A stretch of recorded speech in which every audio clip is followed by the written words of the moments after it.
কালচারটা আমার জীবন যাপনের সঙ্গে জড়িত। আর আমরা সবসময় তো গন্ডগোল করে ফেলি, বিশেষ করে যখন আমরা কমিউনিস্ট মতাদর্শের জায়গা থেকে ভাবি, তখন কালচারকে আমরা শিল্পের সঙ্গে গন্ডগোল করে ফেলি, মানে আর্টের সঙ্গে। আর্ট আর কালচার দুটো আলাদা জিনিস। কালচারের রিফাইন ফর্ম হচ্ছে শিল্প, মানে একটা গল্প, প্রেমের গল্প লেখা হচ্ছে, প্রেমের গল্প লেখা হচ্ছে যখন, গল্পটা হচ্ছে শিল্প। আর প্রেমটা যে সমস্যাগুলো তৈরি করছে একটা যুবক যুবতী বা দাম্পত্য জীবনের, তারা যে নিত্যদিনকার যে সমস্যার মধ্যে আছে, সেই সমস্যা তারা যে ফেস করছে এবং তার থেকে বেরিয়ে আসার চেষ্টা করছে, এই সমগ্র বিষয়টি হচ্ছে সংস্কৃতি। শিল্প সংস্কৃতির ফাইনেস্ট ফর্ম।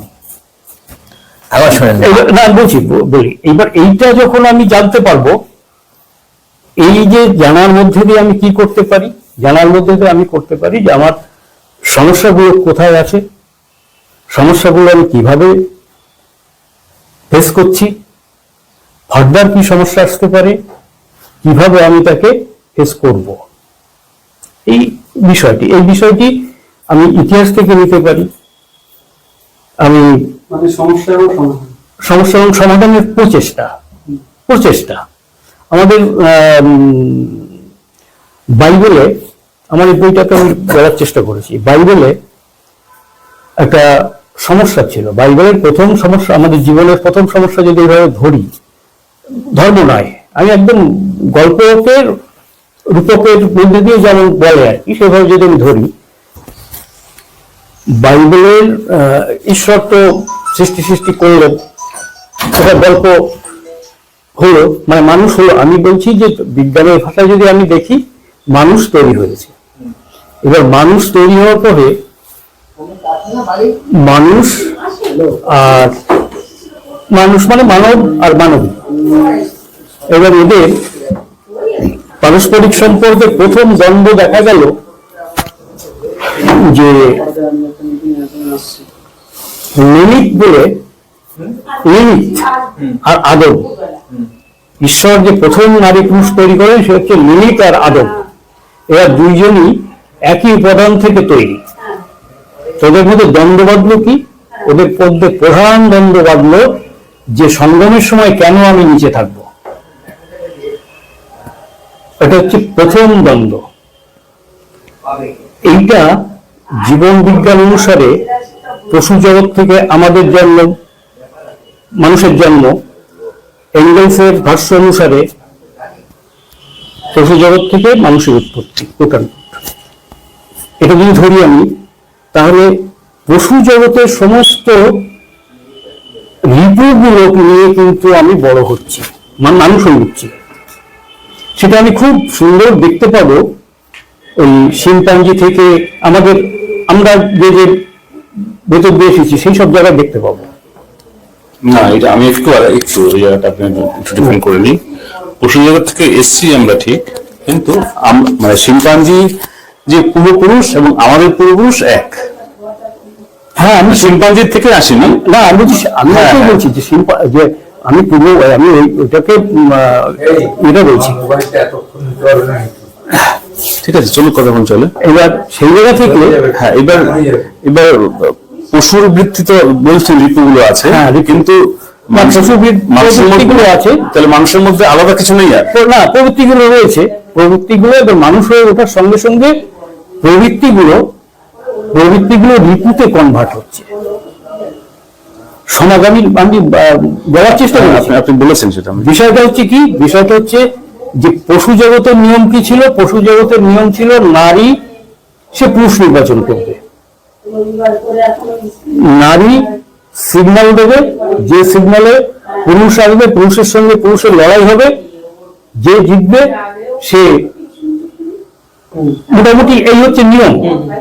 সেই নিয়মটা যখন মানুষের জীবনে এলো, মানুষ সেটা খুব ভয়ঙ্কর হয়ে উঠলো। সে আস্তে আস্তে একটা নৈতিকতা, সে যখন জীবনযাপনের যারা তৈরি করলো, সে নৈতিকতা তৈরি করলো। এবং এটা খুব সুন্দরভাবে আমাদের যারা এর আগে লিখেছেন নিয়ম শৃঙ্খলা তৈরি করলো, পরিবার তৈরি হলো, সমাজ তৈরি হলো, পরিবার, সমাজ, নিয়ম নীতি, তারপরে আস্তে আস্তে রাষ্ট্র হলো। এবার এই সমস্যা কিন্তু থেকে গেল। সমস্যাটা থাকলো কি? সমস্যাটা থাকলো এই